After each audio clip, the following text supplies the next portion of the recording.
it pains me, to see people go so off balance again, because it's like in Europe, I love that in the summer months, especially, they close their stores from like 5 to 8 or 4 to 8. They take a nap, they have dinner, and they come back, and then they have their stores open until 1, 2 in the morning. And people, it's just, you still have a life, right? Whereas I think many Americans, they save up so much money, and they're planning their vacation time for the 2 weeks a year that they're going to have fun, right? That's why I remember growing up in Israel in the 70s and 80s, that this was a thing. They took it from Europe. Between 2 to 4 every day, you had to like really be quiet because all the neighbors were taking their afternoon nap. That's great. I think that's great. No, I really do.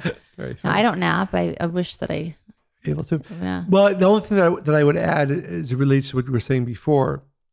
If we're taking a spiritual view of these family gatherings, then I think it's also important to understand that there is a purpose to it. And everything you said has to do with the fact that being balanced means that I don't need other people to tell me I'm okay, that who I am and how I view myself is dependent on what I know to be true about myself.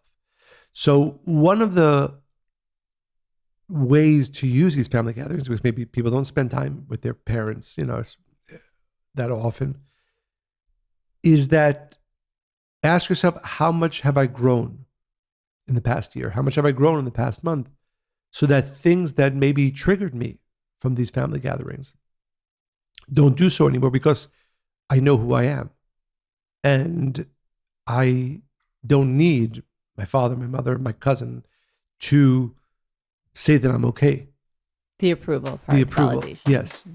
And I think the view is that if for whatever reason I'm in these family gatherings, there's something for me to learn from. There's something for me to grow.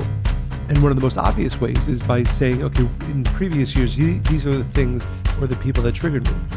Well, if I'm growing, then I should at least be less triggered, or if not completely not triggered by these people and these situations anymore.